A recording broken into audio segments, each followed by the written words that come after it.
Eu juro para vocês que o sertão tem um silêncio que, quando quebra, é porque o mundo vai virar de cabeça para baixo. A gente que vive na roça, longe da luz da cidade, aprende a ler o escuro. A gente sabe o que é o uivo do cachorro, o chiado da coruja e até o barulho da cobra quebrando o mato. Mas o que aconteceu na roça de Seu Severino, lá pras bandas do Morro da Viúva, na noite daquela lua cheia, não tinha nome na cartilha dos bichos. Eu sou o neto dele e eu que conto isso, porque ele nunca mais teve coragem de botar a voz no mundo para falar do horror que viu. Ele era um homem grande, forte, que não tinha medo nem de jagunço. Mas depois daquela noite, ele só ficou o oco da gente. A roça era a vida dele. Cada palmo daquela terra ele conhecia. Dormia cedo, acordava antes do sol. A vida era simples, mas digna. Até que a simplicidade foi rasgada. Foi na madrugada, aquela hora morta que o galo nem pensa em cantar. Eu estava na casa do lado. Acordei com a cachorrada, latindo de um jeito que não era de raiva, era de pavor. Era um latido misturado com choro, um som que gelava o osso. Corri para a janela. A luz da lua estava um prateado doente, iluminando o pasto.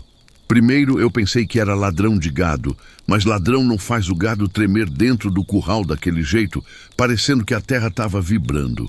Aí veio o cheiro, um cheiro de ferro velho, de sangue seco e de bicho selvagem molhado. Não era cheiro de animal da fazenda, era coisa que vinha do mato. E profundo, coisa que não devia ter vindo para perto da gente. O ar ficou pesado e o silêncio que veio depois do latido dos cachorros foi pior do que o barulho. Um silêncio que engolia tudo, só quebrado pelo meu próprio coração, batendo forte no ouvido. Eu via a sombra, lá perto da cerca. Uma sombra que não andava, deslizava e era grande, maior que qualquer homem montado no cavalo mais alto que o Seu Severino já teve. Eu vi ou senti que aquilo não tinha vindo roubar, tinha vindo caçar. E eu sabia, desde o primeiro instante que meus olhos grudaram na escuridão, que a caça éramos nós. Essa história é real e ela me persegue até hoje. Eu só peço a vocês, antes da gente mergulhar no terror daquela madrugada, me digam, o que vocês fariam se ouvissem um uivo que não era de cachorro, mas que tinha a voz rouca de um homem perdido na noite? Vocês fugiriam ou tentariam se esconder? Deixem aí nos comentários se vocês já viveram um medo assim, um medo que vem da lenda e se torna a sua realidade. Eu estava pregado na janela, respirando só pela boca, porque o ar lá fora era denso, quase líquido de medo.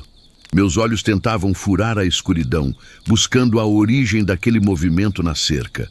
O silêncio tinha se estabelecido de novo. Um silêncio absoluto, onde o grilo parou de grilar e o vento sumiu. Era como se a própria natureza tivesse prendido a respiração, esperando o próximo movimento do predador. Eu apertei o caixilho de madeira com tanta força que meus dedos doeram. Olhei para a casa de Seu Severino, a uns 50 metros da minha, e vi a luz fraca da lamparina acesa, tremendo. Sinal de que ele também estava acordado. Ele também tinha sentido a mudança no ar. Ele deve ter pensado, como eu pensei por um segundo de insanidade, que era um boi desgarrado, talvez. Mas bois não têm o cheiro de matança que vinha carregado pela brisa parada. O cheiro de ferro se intensificava, um odor metálico de sangue fresco, misturado com algo sujo, peludo e quente. Eu não conseguia mover os pés. Era o terror que enraiza a gente no lugar, o instinto de presa que diz para ficar imóvel, para não ser detectado. E então veio o som. Não foi um latido, não foi o rugido de uma onça. Foi um som que começou profundo, na terra, e subiu pela garganta. Um uivo. Mas era um uivo que tinha o desespero de um homem se afogando e a selvageria de 1000 lobos famintos. Ele não ecoou como um som comum. Ele vibrou. Vibraram os vidros da janela, vibrou o assoalho de madeira sob meus pés e vibraram meus ossos. Era um som físico que me atingiu no peito, me tirando o ar. Eu tropecei para trás, batendo na parede, e finalmente gritei, só que o grito ficou preso na minha garganta, um nó apertado.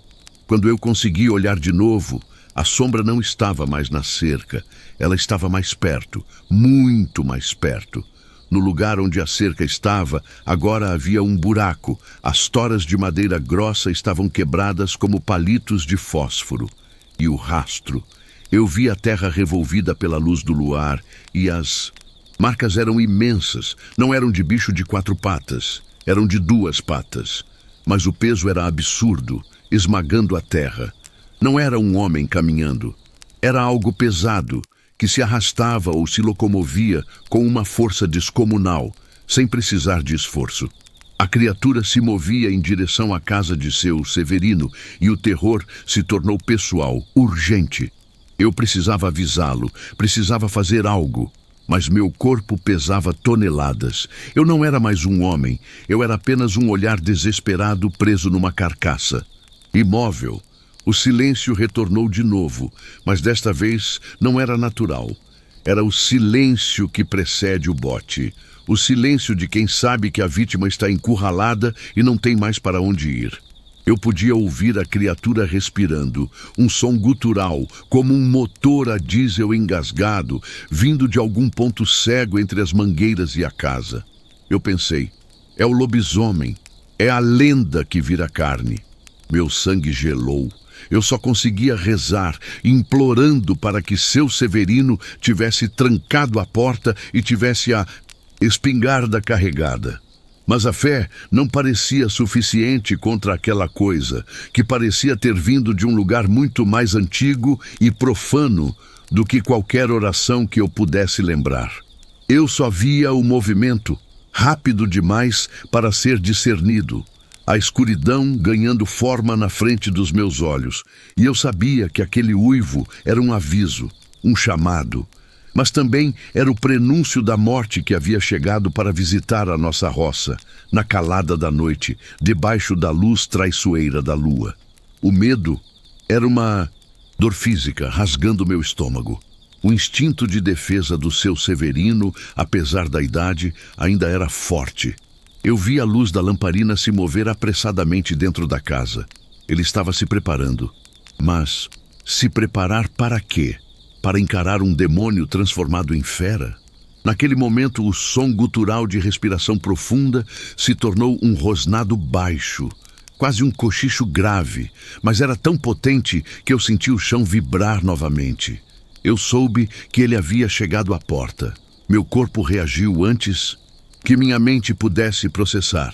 Eu precisava chegar lá, tentar desviar a atenção da criatura ou pelo menos gritar. Abri minha porta dos fundos, correndo em direção ao milharal que separava as 2 casas. Foi a decisão mais estúpida e mais vital que já tomei. Correr no milharal à noite é pedir para cair, para se perder, para ser alcançado. O cheiro de terra molhada e milho se misturou imediatamente com o cheiro opressor do predador, que agora era forte o suficiente para queimar minhas narinas. Eu corri agachado, desesperado, tentando usar os caules altos como cobertura, mas eles eram finos demais, frágeis demais, e a lua cheia atravessava as folhas secas, criando sombras alongadas e distorcidas que pareciam se mover por conta própria. Enquanto eu corria, ouvi o impacto. Não era um chute, não era um arrombamento gradual. Foi um golpe único, maciço, na porta principal de seu Severino. Um som de madeira sendo estilhaçada, mas abafado, como se a criatura tivesse forrado à força com uma camada grossa de pele ou pelo. Eu ouvi o grito abafado de seu Severino lá dentro, um grito de surpresa e pavor que foi cortado abruptamente, como se ele tivesse sido derrubado antes de conseguir completar o som. O pânico me deu uma velocidade antinatural. Eu rompi a linha do milharal, saindo para o campo aberto. E foi um erro gravíssimo. A criatura, que estava focada na porta, percebeu a minha presença. Eu senti isso. Eu não a vi se virar, mas o rosnado mudou de direção, ficando mais agudo, mais focado, direcionado a mim. A força daquele som era quase ensurdecedora. Ela sabia onde eu estava. Eu não era mais um espectador, eu era a segunda peça do jogo. Olhei para trás, mas só vi um borrão escuro, incrivelmente rápido, quebrando o milharal como se fosse papel. O barulho era de troncos sendo despedaçados, folhas sendo rasgadas e terra sendo levantada, tudo em uma velocidade que desafiava a gravidade e o tamanho que eu imaginava que ela tinha. Eu corri para o lado da casa, buscando a proteção de uma parede de alvenaria. Enquanto eu girava, tive o primeiro vislumbre claro. Não era um lobo. Era uma montanha de músculos cinzentos e pretos, erguida sobre duas pernas, com braços longos demais, terminados em algo que brilhou no luar, garras, navalhas, que refletiam a luz fria. A cabeça era desproporcional, com um focinho largo e dentes que eram brancos demais, longos demais, projetando-se além dos lábios retraídos em uma carranca de puro ódio e fome. Os olhos. Os olhos? Eles eram dois faróis amarelos incandescentes, sem pupila aparente, fixos em mim com uma inteligência fria e predatória.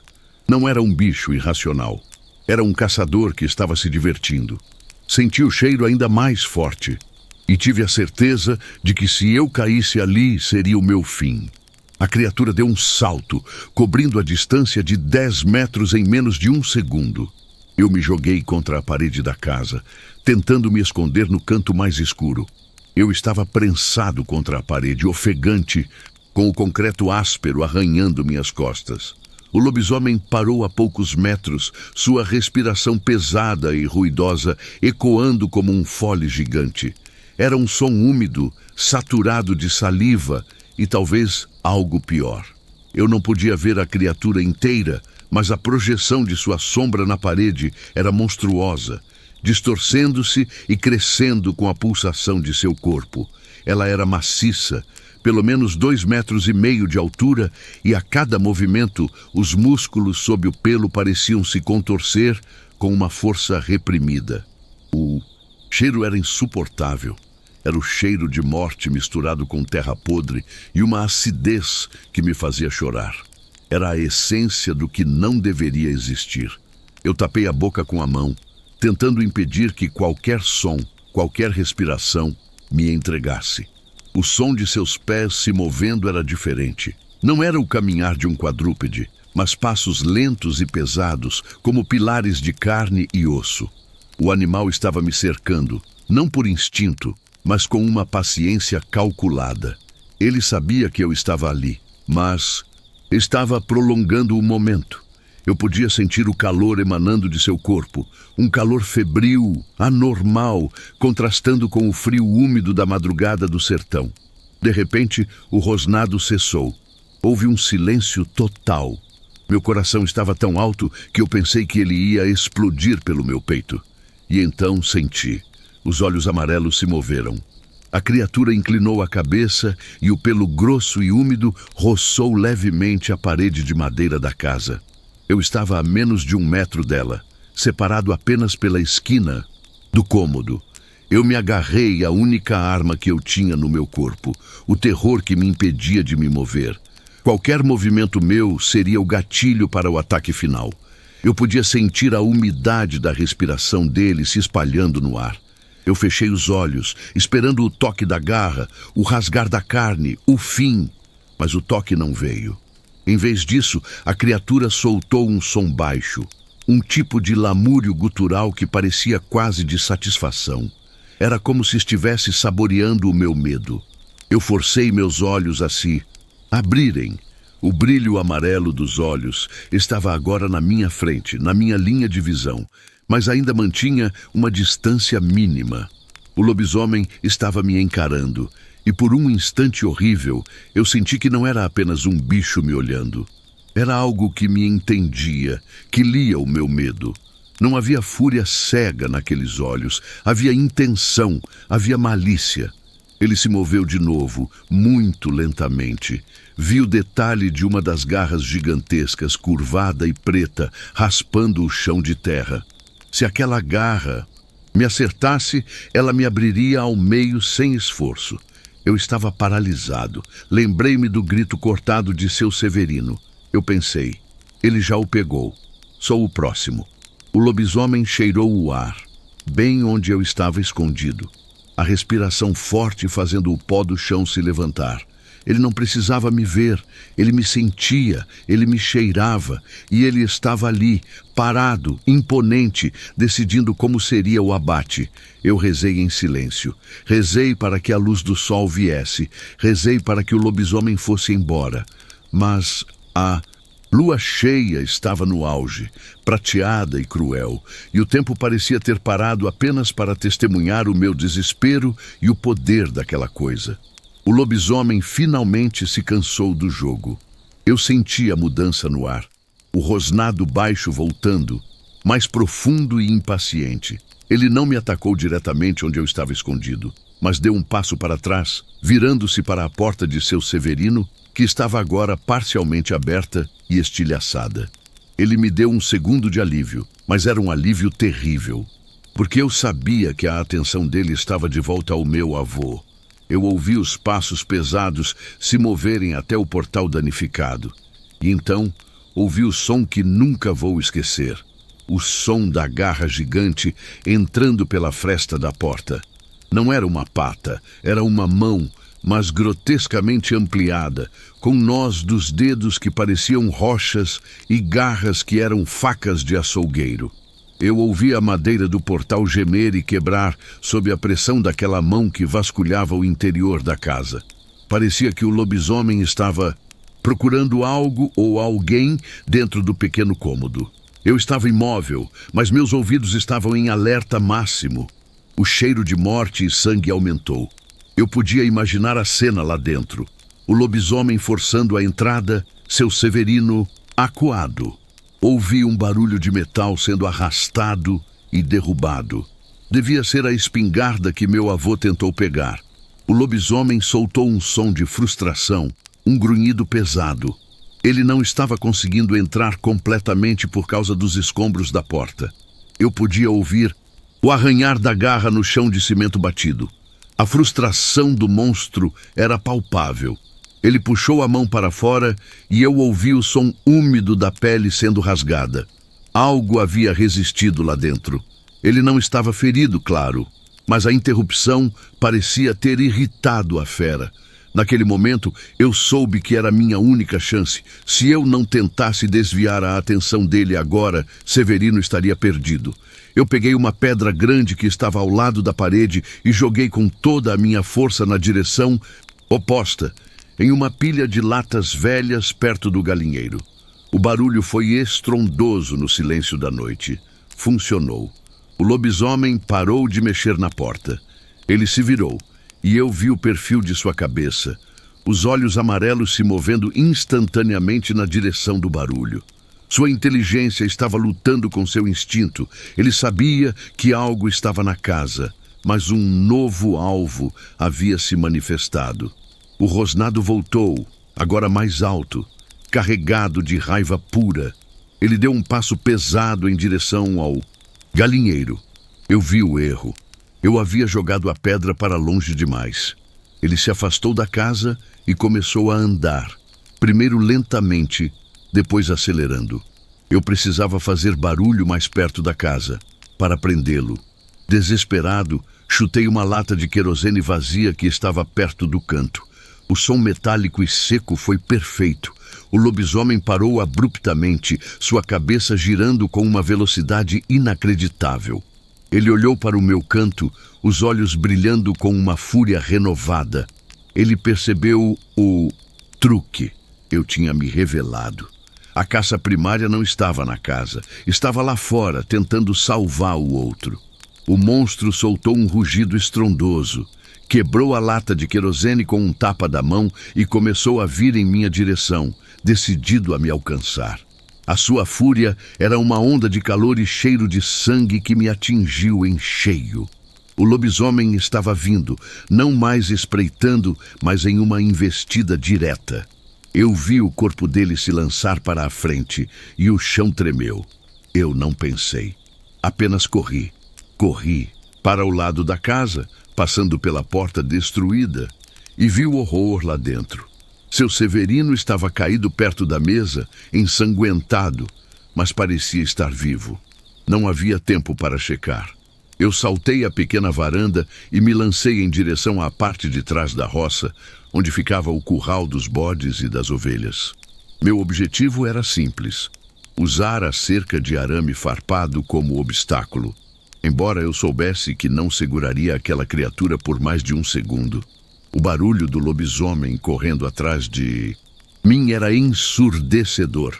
Cada passo era um trovão seco e eu sentia o chão tremer logo atrás dos meus calcanhares. Eu estava a ponto de ser alcançado. Quando eu cheguei na cerca de arame, eu não pulei, eu me joguei por baixo, rasgando minha camisa e minha pele nas farpas. Do outro lado, os animais estavam em completo pandemônio. Os bodes berravam de terror puro, batendo contra a cerca de madeira mais fraca. Eu me arrastei para a sombra de um pequeno tronco de árvore e me virei para ver. O lobisomem chegou à cerca. Ele não desacelerou. Em vez de saltar, ele apenas atravessou. Foi como ver uma força da natureza. O arame farpado esticou, partiu-se e chicoteou no ar. A cerca de madeira explodiu em pedaços. A criatura nem sequer pareceu notar a resistência. E para meu absoluto horror, o cheiro de sangue fresco se intensificou instantaneamente. O lobisomem não me seguiu imediatamente. Ele parou, olhando para a massa aterrorizada de ovelhas e bodes. E o instinto de caça, a fome, superou a raiva temporária de me caçar. Ele não me queria, ele queria matar. Eu vi a criatura se lançar sobre o curral. O som que se seguiu foi o mais grotesco que já ouvi. Não foi um rugido, mas um som alto e úmido de carne sendo rasgada e ossos sendo partidos. Os gritos dos bodes se tornaram agudos e terminaram em soluços gorgolejantes. A cena era um pesadelo iluminado pela lua. Eu vi o lobisomem de costas. Ele era tão grande que cobria a maior parte do curral. Seu corpo se movia em espasmos de pura violência e gula. Ele estava se alimentando, e a rapidez com que ele estava destruindo a vida ali era assustadora. Eu vi um pedaço de osso branco ser jogado para o lado. O cheiro de sangue era avassalador, pintando o ar com o odor metálico da carnificina. Eu estava assistindo a um ato de puro instinto assassino, mas havia algo mais. Eu podia ouvir um som baixo vindo dele, um grunhido de prazer sádico enquanto ele matava. Não era apenas fome, era deleite na destruição. Eu sabia que ele não ia ficar ali para sempre. Eu precisava usar aquele momento de distração para correr, para me afastar daquele lugar amaldiçoado. Mas o medo me mantinha preso, assistindo, hipnotizado pela brutalidade. O banquete no curral durou apenas alguns minutos, mas pareceram horas congeladas no tempo. O som da mastigação úmida e o estalo dos ossos finalmente cessaram. Um silêncio mórbido caiu sobre o curral, substituindo os gritos aterrorizados. Apenas o som pesado e gorgolejante da respiração do lobisomem permaneceu. Ele havia matado o suficiente para encher um açougue. Eu continuei escondido atrás do tronco, tentando controlar minha respiração, o cheiro de sangue me causando náuseas. Eu rezei para que ele simplesmente se satisfizesse e fosse embora, de volta para o mato profundo de onde havia vindo. Mas a sorte nunca está do lado de quem enfrenta a lenda. Lentamente, a criatura se virou. O pelo estava manchado de um vermelho escuro e lustroso, e a boca, escorrendo, estava ainda mais grotesca. Ele parecia maior, mais inchado e indiscutivelmente mais perigoso. Ele não estava olhando para a destruição que causou. Ele estava olhando diretamente para onde eu estava escondido. Ele sabia o tempo todo que eu estava ali. A alimentação foi apenas um desvio momentâneo, uma pausa para a satisfação de sua sede de sangue. Agora, o jogo voltaria para a caça humana.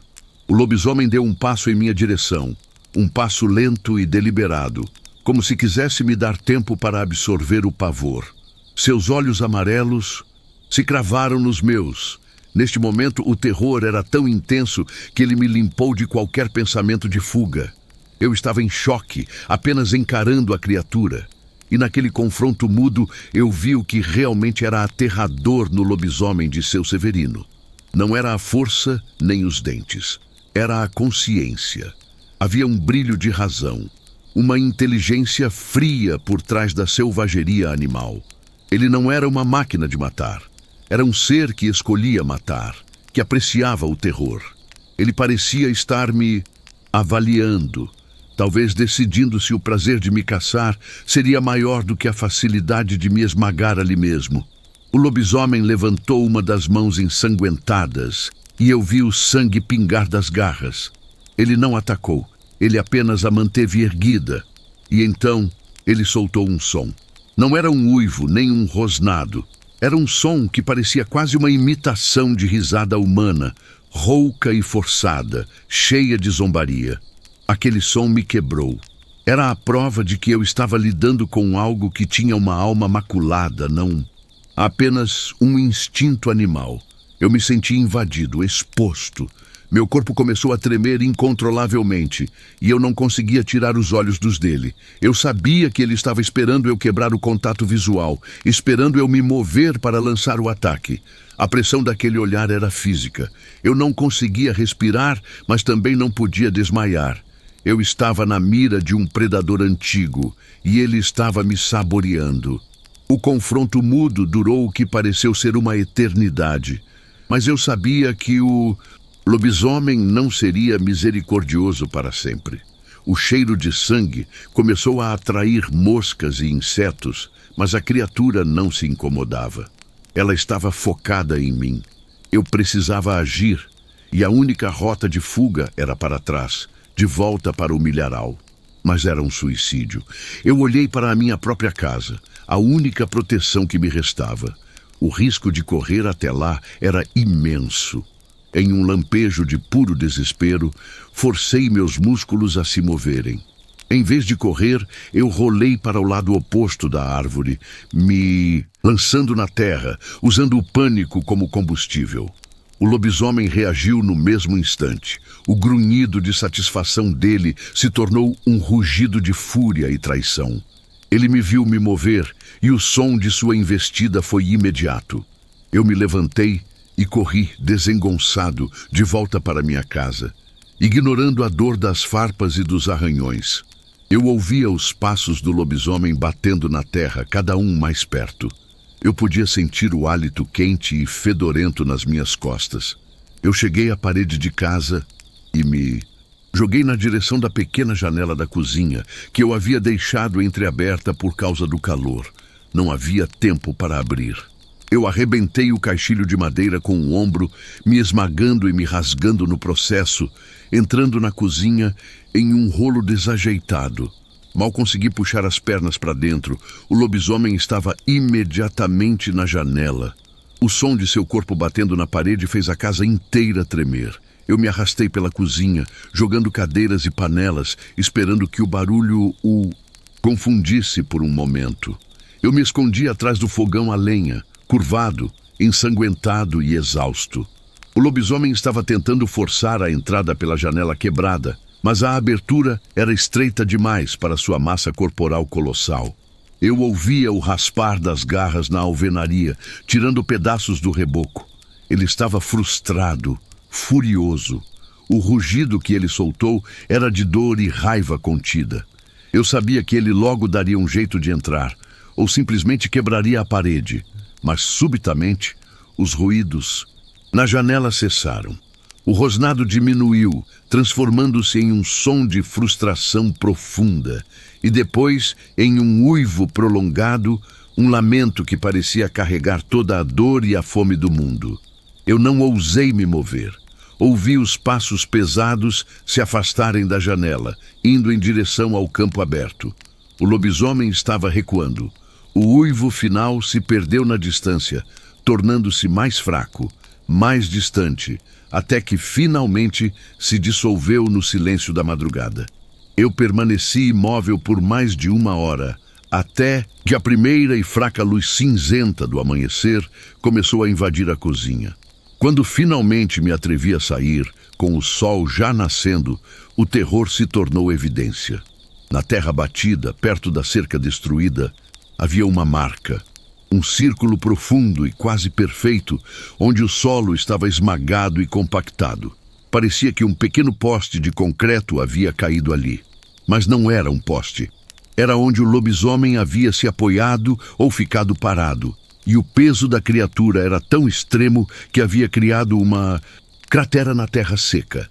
Essa marca, meus amigos, é a prova que carrego comigo. O sol nasceu. A luz, que devia trazer alívio, apenas revelou a extensão da catástrofe e do horror. Eu encontrei seu Severino dentro da casa. Ele estava vivo, mas ferido gravemente, com cortes profundos no braço e uma marca de garra que rasgou seu peito. Ele não falava, apenas olhava para o teto com os olhos vidrados. O choque o havia silenciado. O curral era um campo de batalha. O sangue estava por toda parte, e o que restava dos animais era irreconhecível. A visão era pior do que qualquer descrição. A cerca estava destruída, a porta da casa era sucata, e a marca circular na terra era o atestado da força sobrenatural que nos visitou. Eu chamei os vizinhos, os poucos que moram longe, e contei a história. Eles me olharam com desconfiança, achando que era loucura ou o delírio da noite. Mas quando viram o buraco na terra e os restos no curral, o silêncio deles foi a minha confirmação. Ninguém queria falar sobre o lobisomem, mas todos sabiam o que havia acontecido. Eles vieram com enxadas e foices limpar a carnificina, mas evitaram o olhar um do outro. A vida na roça não voltou ao normal. Seu Severino se recuperou do corpo, mas a mente dele nunca mais foi a mesma. Ele se tornou um homem calado, que treme ao ouvir o vento uivar. Eu me mudei. Vendi o pouco que tinha e fui para a cidade. Mas a cidade não me cura. Eu ainda acordo no meio da noite com o cheiro de ferro e terra podre, com o som do milharal sendo rasgado. Eu sei o que eu vi. Não foi um bicho. Foi a maldição, a lenda que se materializou para caçar no sertão. O mais assustador, e o que me persegue até hoje, é o que vi naqueles olhos amarelos. Não era apenas fome, era a promessa de retorno. O lobisomem não foi embora para sempre, ele apenas se saciou. Ele nos deixou com vida para contar a história, para espalhar o terror, mas ele voltará. Toda lua cheia me faz prender a respiração. Porque no sertão, o medo não é uma emoção, é uma certeza. E a próxima noite de lua cheia está sempre chegando. Eu juro que nunca mais olhei para o escuro da mesma forma. E se ele conseguir me encontrar na cidade, longe da minha roça, eu sei que não terei onde me esconder. A história de seu Severino é a prova de que nem tudo que uiva na noite é só vento. Algumas coisas uivam porque estão à espreita, esperando a hora certa de voltar. Você teria coragem de dormir na roça, sabendo que a lenda escolheu a sua casa como o seu próximo campo de caça? Pense nisso na próxima vez que a lua estiver cheia.